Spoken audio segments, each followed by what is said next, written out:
नमस्कार साथियों, स्वागत है आप सभी का आपके अपने पैरामाउंट कोचिंग क्लासेस में। मैं हूं ज्योति राठौर और चलिए साथियों सेशन को शुरू करते हैं।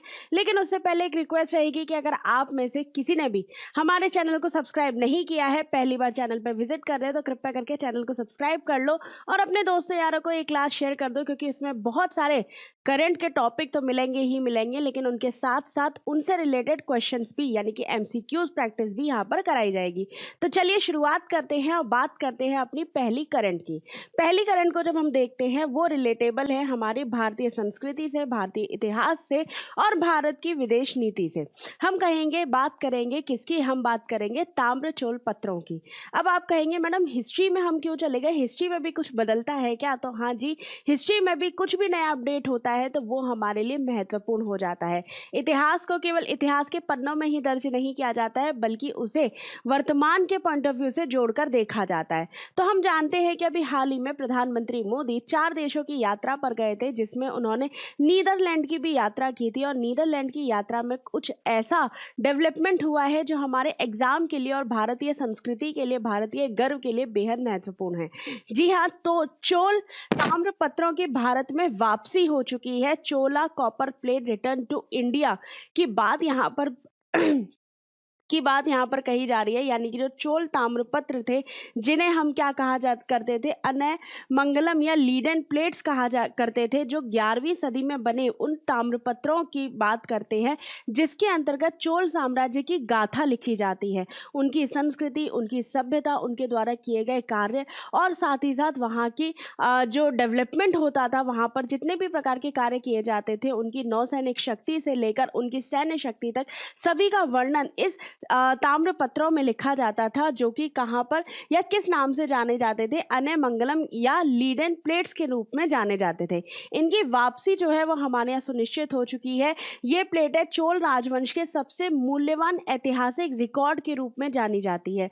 इसके अंतर्गत शासन, भूमि, राजस्व और धार्मिक अनुदान के बारे में बहुत ही ज्यादा महत्वपूर्ण जानकारी मिलती है, जिससे हम समझने की कोशिश कर सकते हैं, जिससे हम समझ सकते हैं कि चोल साम्राज्य की जो गतिविधियां होती थी, जो शासन होता था, उनके द्वारा अपने साम्राज्य को बढ़ाने के लिए और खास तौर पे अपने साम्राज्य को बनाए रखने के लिए क्या क्या प्रयास किए जाते थे। तो कुछ इंपॉर्टेंट फैक्ट्स हैं जिनके बारे में हमको जानना चाहिए, जो हमारे एग्जाम पॉइंट ऑफ व्यू के हिसाब से भी बहुत महत्वपूर्ण हो जाते हैं। तो अभी चोल साम्राज्य की जो प्लेट्स या कह सकते हैं ये जो ताम्रपत्र भारत में आ रहे हैं, ये 24 आ रहे हैं, जिनमें से 21 बड़ी प्लेट्स होंगी और 3 कैसी होंगी, छोटी प्लेट्स के रूप में जानी जाएंगी। ठीक है, इनके अंतर्गत जो भी बातें लिखी जाती हैं या जो भी गाथाएं लिखी गई हैं वो तमिल और संस्कृत भाषा में लिखी गई हैं, ये बात आपको याद रखनी है।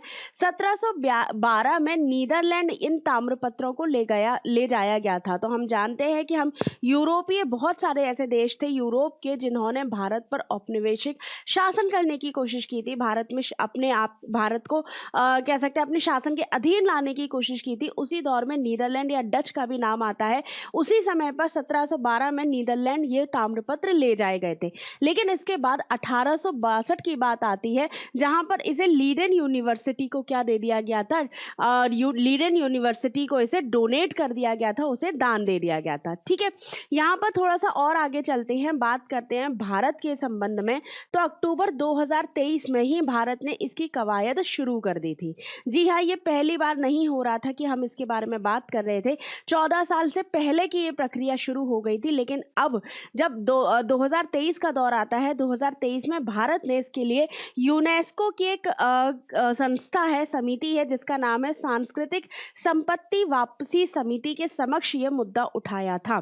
तो भारत ने अब तक जितने भी प्रयास किए थे उसमें सबसे महत्वपूर्ण प्रयास हो जाता है यूनेस्को की समिति के अंतर्गत दिया जाने वाला ये प्रस्ताव या दिया जाने वाला ये मुद्दा।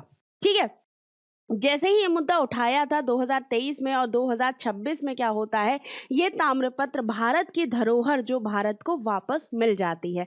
थोड़ा सा हम बात करते हैं चोल साम्राज्य के बारे में। तो 9वीं सदी से लेकर 11वीं सदी तक का वो दौर जब भारतीय इतिहास में दक्षिण भारत और दक्षिण पूर्व भारत में चोलों का साम्राज्य फैला हुआ था। चोल साम्राज्य की जो कह सकते हैं शासन प्रणाली थी, उनके अकॉर्डिंग काम होता था, वो दौर कहलाता है भारत के लिए सांस्कृतिक रूप से, भारत के लिए कलात्मक रूप से बेहद महत्वपूर्ण। जब हम चोल साम्राज्य की बात करते हैं तो इसके अंतर्गत बेहतरीन नौसेना थी, बेहतरीन शासन व्यवस्था थी, कला और वास्तुकला के लिए एक अद्भुत नजारा यहाँ पर हमको देखने को मिलता है। चोल साम्राज्य की बात करते हैं तो राजराज चोल प्रथम के द्वारा इसको स्थापना दी गई थी, इसको स्थापित किया गया था। इन्हीं के द्वारा तंजौर में वृद्धेश्वर मंदिर की स्थापना की गई थी, जो बेहद महत्वपूर्ण है हमारे लिए, एग्जाम पॉइंट ऑफ व्यू के हिसाब से भी बहुत महत्वपूर्ण हो जाता है। और इसके बाद एक और राजा आते हैं जो इन्हीं के पुत्र के रूप में जाने जाते हैं, जिन्हें राजेंद्र चोल प्रथम के रूप में जाना जाता है। इन्होंने चोल साम्राज्य को फैलाने की कोशिश की थी, इन्होंने गंगा तक इसको फैलाने की कोशिश की थी, इसीलिए इसको कहा जाता है, राजेंद्र चोल प्रथम को कहा जाता है गंगैकोंड चोल, जो गंगा के जीतने वाला भी कहा जाने वाला, इनको उपाधि दी गई थी। तो अगर आपसे प्रश्न पूछ लिया जाए कि राजेंद्र चोल को क्या उपाधि दी गई थी, तो गंगैकोंड चोल की उपाधि इनको दी गई थी, यानी कि गंगा को जीतने वाला। इसी दौर की जब हम बात करते हैं, चोल साम्राज्य की जब हम बात करते हैं, तो चोल साम्राज्य के दौरान ही द्रविड़ वास्तुकला और मूर्ति बनाने की, काशी की मूर्ति बनाने की जो कला थी वो यहाँ पर विकसित हुई है। इसके अलावा भगवान शिव की जो नटराज की मूर्ति थी, जो कांस्य प्रतिमा की मूर्ति थी, वो भी इसी दौरान बनाई गई थी, जो हमारे कह सकते हैं नृतकों के लिए या हमारे पूजा करने के लिए बेहद महत्वपूर्ण हो जाती है। अगर हम बात करते हैं यूनेस्को की धरोहर के रूप में भी, तो तंजावुर का मंदिर और गंगाकोंड चोलपुरम यूनेस्को की विश्व धरोहर सूची में भी शामिल है। तो चोल साम्राज्य से रिलेटेड बहुत टाइप के प्रश्न बनते हैं। करंट पॉइंट ऑफ व्यू से देखें तो हमने यहाँ पर इंपॉर्टेंट फैक्ट्स को देख लिया है। इसके अलावा अगर हम चोल साम्राज्य की बात करते हैं तो बहुत सारे इंपॉर्टेंट फैक्ट्स हैं जिनको हमने धीरे धीरे पढ़ने की कोशिश करी है। अब थोड़ा सा आगे चलते हैं, बात करते हैं इससे रिलेटेबल क्वेश्चंस की। तो क्वेश्चंस की बात करें तो पहला प्रश्न है हमारा कि हाल ही में भारत ने किस देश से 11वीं सदी के चोल ताम्रपत्र वापस प्राप्त किए हैं? तो India secured the return of the 11th century Chola copper plate from which country? तो किस कंट्री से प्राप्त किए हैं? तो नीदरलैंड से प्राप्त किए, याद रखना। चोल साम्राज्य को अंतरराष्ट्रीय स्तर पर किस नाम से जाना जाता है? चोल ताम्रपत्रों की बात की जा रही है। By what name are Chola copper plates known internationally? तो लिडेन प्लेट्स के नाम से जाना जाता है। इन्हें अनमंगलम या लिडेन प्लेट्स कहा जाता है, जो बेहद महत्वपूर्ण और प्रभावित और सबसे शक्तिशाली धरोहरों में से एक मानी जाती है। ये ताम्रपत्र मुख्य रूप से किन चोल सम्राटों के शासनकाल के रूप में हमको देखने को मिलते हैं? तो सबसे शक्तिशाली जो राजराज चोला थे और राजेंद्र चोला थे, उन्हीं से रिलेटेड इनको देखा गया है। तो भारत ने किस संस्था के समक्ष वापसी का मुद्दा उठाया था? तो ऑर्गेनाइजेशन जो यूनेस्को की ऑर्गेनाइजेशन है ICPRCP, यानी कि जो संपत्ति अधिग्रहण, जो संपत्ति को वापस करने की या कही जा सकती है, हम उसको कह सकते हैं कि जो सांस्कृतिक संपत्ति की वापसी की जो समिति थी, उसके सामने क्या रखा था? मुद्दा उठाया था। फिर है चोल ताम्रपत्रों में कुल कितने प्लेटें शामिल हैं? तो 24 है, 21 बड़ी हैं और 3 क्या है? छोटी हैं। तो कुछ इस तरीके के क्वेश्चन आपके एग्जाम में देखने को मिल सकते हैं जो इस टॉपिक से रिलेटेबल होंगे। इसके अलावा जब हम हिस्ट्री के पॉइंट ऑफ व्यू से देखते हैं तो चोला साम्राज्य वैसे भी बहुत महत्वपूर्ण हो जाता है, आप कोई भी एग्जाम अगर देते हो तो उसके लिए। ठीक है, आगे चलते हैं, अपने सेकंड करंट की बात करते हैं और सेकंड करंट भी हमारे नीदरलैंड से ही रिलेट है और नीदरलैंड से इस बार हम लोगों ने समझौता किया है, भारत ने समझौता किया है नीदरलैंड के साथ, जो संबंधित है कल्पसर परियोजना के नाम पर। ठीक है, ये किससे रिलेटेबल है? कल्पसर परियोजना के नाम पर है, जो कि भारत की साउथ गुजरात की बात करते हैं, तो दक्षिण गुजरात की खंबात की खाड़ी की बात करते हैं, यहाँ पर डेवलप किया जाएगा कल्पसर परियोजना। ठीक है, और ये किससे मोटिवेट होगा या किस विधि के आधार पर इसको देखा जाएगा? तो ये नीदरलैंड की एक परियोजना या नीदरलैंड का ही कह सकते हैं तकनीक है, उसके आधार पर यहाँ पर ये परियोजना शुरू की जाएगी, जिसका नाम है कल्पसर परियोजना। इसके लिए जल शक्ति मंत्रालय भारत और नीदरलैंड के जल प्रबंधन मंत्रालय ने गुजरात की कल्पसर परियोजना की तकनीक के सहयोग पर आशय पत्र, क्या कह सकते हैं, एक मेमोरेंडम साइन कर लिया है, जिसका उद्देश्य है खंबात की खाड़ी में एक बांध बनाकर मीठे पानी का जलाशय बनाना। तो खंबात की खाड़ी हम जानते हैं समुद्र से जुड़ा हुआ एरिया है। ठीक है, अरब सागर में बहुत सारी नदियां हैं हैं जो खंबात की खाड़ी से होकर अरब सागर में गिरती हैं, लेकिन बहुत सारा इंपॉर्टेंट क्षेत्र यहाँ पर हमको देखने को यहाँ से मिल जाता है। दूसरी चीज हम बात करते हैं कि यहाँ पर एक बांध बनाया जाएगा जिसमें 7 नदियों का पानी को, मीठे पानी को ये रोकने का काम करेगा, जो सिंचाई के लिए महत्वपूर्ण होगा, खास तौर पर उन क्षेत्रों में जो सौराष्ट्र के 9 जिलों में लगभग 10 लाख हेक्टेयर की सिंचाई की जो समस्या है उसको यहाँ पर दूर किया जा सकता है। ठीक है, तो यहाँ पर मीठे पानी का एक बांध बनाकर मीठे पानी का जलाशय यहाँ पर बनाया जाएगा, जो कहाँ पर बनेगा, कल्पसर परियोजना के तहत खंबात की खाड़ी या दक्षिण गुजरात के तौर पे हमको देखने को मिलेगा। ठीक है, अब थोड़ा सा एग्जाम पॉइंट ऑफ व्यू के हिसाब से देखें तो नीदरलैंड बेहद महत्वपूर्ण हो गया है। तो नीदरलैंड से रिलेटेड कुछ फैक्ट्स हैं जिनको आपको याद रखना चाहिए। नीदरलैंड याद रखिएगा, पहली बात तो यूरोपियन कंट्री है। अगर नीदरलैंड के नाम की बात करते हैं तो इसे निचली भूमि कहा जाता है, क्योंकि इसका बहुत सारा क्षेत्र समुद्र के अंदर भी देखने को मिलता है, इसीलिए इसे लॉ लाइंग लैंड के रूप में भी जाना जाता है। ठीक है, नीदरलैंड की जब हम बात करते हैं तो ये एक बेस्ट एग्जाम्पल है वाटर मैनेजमेंट का। जी हाँ, पानी को किस तरीके से मैनेज करना है ताकि सब कुछ सही ढंग से किया जा सके, गवर्नेंस सही ढंग से उसका किया जा सके, इसलिए ये बेस्ट एग्जाम्पल के रूप में जाना जाता है, एक इंजीनियरिंग के रूप में जाना जाता है नीदरलैंड को। नीदरलैंड के कैपिटल की बात करें तो 2 कैपिटल है, एक इसकी कॉन्स्टिट्यूशनल कैपिटल या जिसे ऑफिशियल कैपिटल कहा जाता है, जिसे हम नाम के रूप में जाने तो एम्स्टर्डम के रूप में जानते हैं। नीदरलैंड की ऑफिशियल या कह सकते हैं कॉन्स्टिट्यूशनल जो इसकी कैपिटल है वो है एम्स्टर्डम, लेकिन कुछ एक और कैपिटल है जो कि एडमिनिस्ट्रेटिव कैपिटल के रूप में जानी जाती है, जिसे द हेग कहा जाता है, और द हेग में ही इंटरनेशनल कोर्ट ऑफ जस्टिस का हेडक्वार्टर है। तो नीदरलैंड बहुत इंपॉर्टेंट कंट्री हो जाती है यूरोपीय जो महाद्वीप है उसके अंतर्गत। ठीक है, फिलहाल में हम बात करें तो नीदरलैंड ने अपने जो अफ्स्लू इटिड्जिक डैम जो है, थोड़ा सा प्रोनाउंसिएशन को मैनेज कर लीजिएगा अपनी तरफ से, तो 22 किलोमीटर लंबा बांध के अनुभव के आधार पर ये क्या करेगा, यहाँ पे बांध बनाएगा। ये दक्षिण गुजरात और सौराष्ट्र की दूरी को क्या कर देगा, 240 किलोमीटर से घटाकर 60 किलोमीटर तक लेकर आने की क्या रख रहा है, अपनी तवज्जो रख रहा है, यानी कि 240 किलोमीटर के एरिया को ये 60 किलोमीटर तक कन्वर्ट कर देगा। ये कहाँ पर होगा, तो खंबात की खाड़ी में भारत के पश्चिम तट पर ये स्थित होगा, यानी कि गुजरात के दक्षिण में और भारत के पश्चिमी क्षेत्र में ये क्या होगा, देखने को मिलेगा। अब हम बात करते हैं कि आखिर बांध बनाया क्यों जाता है, बांध की क्या जरूरत होती है। तो देखो, बांध की बहुत ज्यादा जरूरत होती है। पहली चीज तो सिंचाई के लिए, इरिगेशन के लिए हमें जरूरत होती है। भारत कृषि प्रधान देश है, बहुत हद तक भारत की जो कृषि है वो मौसम पर निर्भर करती है, और बारिश हमेशा नहीं होती, प्रॉपर उस तरीके से नहीं होती जब हमको जरूरत होती है। तो धीरे धीरे सिंचाई के माध्यम से हम अपनी कृषि को आगे बढ़ा सकते हैं। दूसरा, हाइड्रो इलेक्ट्रिसिटी के लिए हमारे लिए ज़रूरी होती है। भारत जो है धीरे धीरे नवीकरणीय भारत जो है नवीकरणीय ऊर्जा की तरफ आगे बढ़ रहा है, हाइड्रो पावर इलेक्ट्रिसिटी को प्रमोट कर रहा है, तो उसके लिए ये ज़रूरी हो जाती है।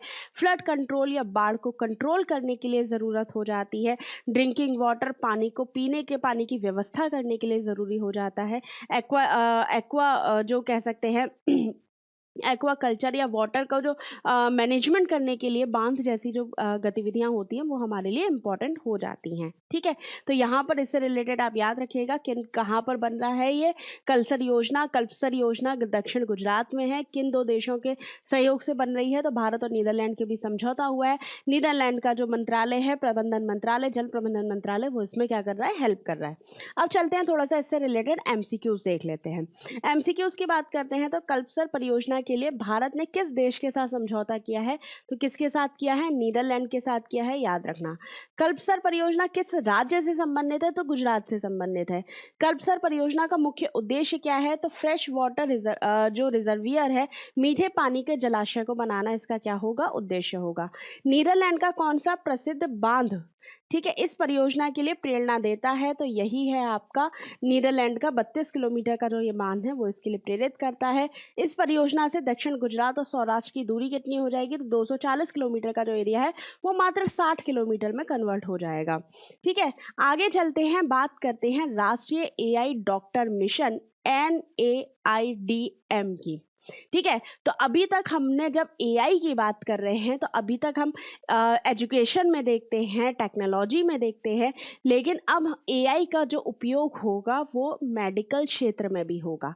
जी हाँ, साइंटिफिक और एजुकेशन क्षेत्र को तो हमने बहुत अच्छे से देखा है, अपने वर्क प्लेस से लेकर अपनी पढ़ाई तक हमने एआई का यूज़ किया है, लेकिन अब डॉक्टर्स भी एआई का प्रयोग करके तकनीकी रूप से अपने आप को कुशल बनाकर लोगों का इलाज कर सकते हैं। इसीलिए NAIDM मिशन को लॉन्च किया गया है नई दिल्ली के अंतर्गत। तो मेडिकल डायलॉग और नेशनल मेडिकल फोरम, इन दोनों संस्थाओं ने मिलकर नेशनल एआई डॉक्टर्स मिशन को लॉन्च किया है, जो क्या करेगा, ट्रेंड करेगा डॉक्टर को, इंडियन डॉक्टर को ट्रेन करेगा इंडियन मेडिकल फर्टर्निटी को। यानी कि ये क्या करेगा, डॉक्टर्स को आर्टिफिशियल इंटेलिजेंस का प्रयोग करके किस तरह से अपने मरीजों को सर्विस देनी है वो सिखाने का प्रयास करेगा, उनको ट्रेनिंग देगा। तो नई दिल्ली में हेल्थ एआई कॉन 2026 आयोजित किया जा रहा था, जिसके अंतर्गत ही इस मिशन को लॉन्च किया गया है। ये भारत के चिकित्सा समुदाय के हेल्थ केयर और आर्टिफिशियल इंटेलिजेंस के व्यवहारिक और नैतिक प्रशिक्षणों के देने या ट्रेनिंग देने के लिए एक महत्वपूर्ण पहल के रूप में देखा जा रहा है। तो ये याद रखिएगा, ये किसके बीच है, तो मेडिकल डायलॉग है और नेशनल मेडिकल फोरम के बीच इसको लॉन्च किया गया है। एग्जाम रिलेवेंट देखते हैं तो नेशनल डिजिटल हेल्थ मिशन क्या है, भारत के दृष्टिकोण का अनुरूप है। राष्ट्रीय चिकित्सा आयोग, जिसे नेशनल मेडिकल कमीशन के रूप में जानते हैं, 2019, उसके तहत इसको क्या किया जा रहा है, बनाया जा रहा है। अगर हम बात करते हैं इसकी, तो डॉक्टर क्या कर सकते हैं, अब एआई के तौर पे आपकी मदद कर सकते हैं। ठीक है, तो अब इससे रिलेटेड क्वेश्चन लिख लेते हैं। तो याद रखिएगा, राष्ट्रीय एआई डॉक्टर मिशन कब लॉन्च किया गया है, तो 17 मई को लॉन्च किया गया है। कहां पर, नई दिल्ली में। और ये कब, जब जो हेल्थ एआई कॉन हो रहा था उसके दौरान। ठीक है, NAIDM का मुख्य उद्देश्य क्या होगा, तो डॉक्टरों को एआई या टेक्नोलॉजी, आर्टिफिशियल इंटेलिजेंस में क्या करना होगा, प्रशिक्षित करना होगा, उनको ट्रेंड करना होगा। भारत में चिकित्सा शिक्षा की वैधानिक निकाय कौन सी है, तो नेशनल मेडिकल कमीशन 2019 एक्ट के तहत ये जो है बनाई गई है। याद रखिएगा, ये क्या करती है, ये नियम कानून बनाती है मेडिकल के क्षेत्र में। ठीक है, आगे है NAIDM की संकल्पना किसके सहयोग से की गई है, तो मेडिकल डायलॉग और नेशनल मेडिकल फोरम की तरफ से। और हेल्थ एआई कॉन 2026 को किस तिथि पर लागू किया गया था या किस तिथि को मनाया गया था, तो 17 मई को 2026 को मनाया गया था। ठीक है, आगे चलते हैं, बात करते हैं अपने अगले करंट की। और अगला करंट बेहद महत्वपूर्ण है, जो हमारी हेल्थ इश्यूज से रिलेटेड संबंधित, उसको हम देख सकते हैं। ठीक है, तो वर्ल्ड एड्स वैक्सीन डे मनाया जा रहा है 18 मई 2026 को। और इसी डे को याद रखते हुए या इसी डे से रिलेटेड कुछ इंपॉर्टेंट फैक्ट्स हैं जो हमको पता होने चाहिए। तो वर्ल्ड एड्स वैक्सीन डे जो है कब मनाया जा रहा है, 18 मई को मनाया जा रहा है। पहली चीज तो ये याद रखिएगा।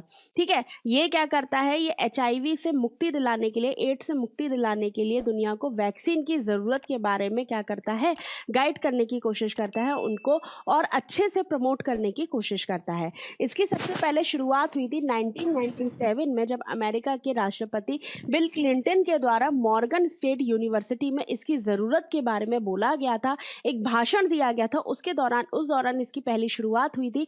और उसके बाद 1998 में फर्स्ट जो ऑब्जर्व्ड ग्लोबली, यानी कि दुनिया ने इसको पहली बार ऑब्जर्व कर लिया था, वर्ल्ड एड्स वैक्सीन डे के रूप में मनाया गया था, जो था 1998 में 18 मई को। तब से लेके हर 18 मई को इसे वर्ल्ड एड्स वैक्सीन डे के रूप में सेलिब्रेट किया जाता है। जब हम 2026 की बात करते हैं, तो 2026 की थीम जो है वो हमारे लिए इंपॉर्टेंट हो जाती है, जिसका नाम है रीथिंक, रीबिल्ड एंड राइज, पुनर्विचार, पुनर्निर्माण और उदय। ठीक है, ये क्या है, ये इस बार की 2026 की थीम है, याद रखिएगा। एक चीज और बताइएगा कि वर्ल्ड एड्स डे हम 1 दिसंबर को मनाते हैं, लेकिन हम वर्ल्ड एड्स वैक्सीनेशन डे हम मनाते हैं 18 मई को। ये चीज याद रखना। एड्स किसकी वजह से फैलता है, तो ह्यूमन इम्यून डेफिशिएंसी वायरस जो है उसकी वजह से, HIV की वजह से फैलने वाला ये क्या है, रोग है, जिसे एक्वायर्ड इम्यून डेफिशिएंसी सिंड्रोम के रूप में जाना जाता है, यानी कि एक वायरस से होने वाला क्या है, रोग है। जब हम वायरस की बात करते हैं तो वायरस से बहुत प्रकार की डिसीजेज होती हैं, जिसमें एड्स आप पढ़ ही रहे हैं, इससे पहले बहुत इंपॉर्टेंट कोविड-19 जिससे हम लोग जूझ चुके हैं वो होता है, डेंगू है, इन्फ्लुएंजा है, जो स्मॉल पॉक्स है, चिकन पॉक्स है, पोलियो है, रेबीज है, हेपेटाइटिस ABC है, या फिर अब मेजल्स और मसल्स की बात करते हैं, मम्स की बात करते हैं, वो भी वायरस से होने वाले प्रमुख रोगों के रूप में हम क्या करते हैं, जानते हैं। ठीक है, आगे चलते हैं, थोड़ा सा इनसे रिलेटेड MCQs देख लेते हैं। तो MCQs की बात करते हैं तो वर्ल्ड एड्स वैक्सीन डे कब मनाया जाता है, 18 मई को। विश्व एड्स वैक्सीन दिवस की थीम क्या है, थीम जरूर याद रखिएगा। कोई भी डे सेलिब्रेट हो रहा हो, कोई भी सम्मेलन हो रहा हो, कोई भी आयोजन हो रहा हो, उनकी थीम, उनकी डेट, उनके उद्देश्य क्या है, क्यों मनाया जा रहा है, ये 2-3 चीजें ऐसी होती है जो हमें याद रखनी चाहिए। तो वर्ल्ड एड्स वैक्सीन डे का जो थीम है वो है थिंक, रीबिल्ड एंड राइज। उसके बाद है वर्ल्ड एड्स वैक्सीन दिवस का दूसरा नाम क्या है, तो इसका नाम है HIV वैक्सीन अवेयरनेस डे। अगर आपसे पूछ लिया जाए कि वर्ल्ड एड्स वैक्सीन दिवस का सेकंड नाम या जो अनदर नेम क्या है, तो वो क्या होगा, HIV वैक्सीन अवेयरनेस डे होगा, याद रखिएगा। पहला विश्व एड्स वैक्सीन डे कब मनाया गया था, तो 1998 में मनाया गया था, और ये दिन 1997 में पहली बार बिल क्लिंटन जो अमेरिका के राष्ट्रपति थे उनके द्वारा बोला गया था कि इस तरीके का भी कोई व्यवस्था होनी चाहिए। ठीक है, तो ये इससे रिलेटेड MCQs हैं, थोड़ा सा अगर आप रिवीजन करना चाहें तो यहाँ पर आप पढ़ सकते हैं कि हमने आज के टॉपिक में किन किन मुद्दों की बात करी है, और इनसे रिलेटेड MCQs आपको इस स्लाइड में देखने को मिल गए हैं। PDF चाहिए हो तो भैया PDF आपको हमारे टेलीग्राम ग्रुप में मिलेगी, ज्वाइन कर लीजिएगा, वहां से PDF आप ले सकते हैं, ताकि आपको क्या हो, रिवीजन करने में किसी भी प्रकार की कोई भी प्रॉब्लम ना हो। बाकी ये सेशन बेहद महत्वपूर्ण था, अपने दोस्तों यारों को बता देना। एक चीज और है, मैं हमेशा से कहती हूँ, जब भी देश में या पूरी दुनिया में कोई भी पहली घटना हो रही हो, महत्वपूर्ण हो, भारत से रिलेटेड हो, महिलाओं से रिलेटेड हो, तो वो हमारे करंट का इंपॉर्टेंट टॉपिक बन जाता है। तो इसीलिए याद रखिएगा, ट्रेडिशनल सब्जेक्ट्स के साथ साथ हमें करंट पर भी फोकस करना है, और जहां पर पहला महिला भारत आ रहा हो उस पर भी फोकस करना है। तो चलिए साथियों, इस क्लास को हम यही समाप्त करते हैं, लेकिन उससे पहले एक रिक्वेस्ट है कि जितने भी जो हमारे व्यूअर्स हैं पहली बार चैनल पर विजिट कर रहे हैं, तो भैया सब्सक्राइब करके जाना, अपने दोस्तों यारों को शेयर कर देना, और 1 सेकंड का कम समय लगता है लाइक करने में, तो लाइक करके जरूर जाइएगा। धन्यवाद।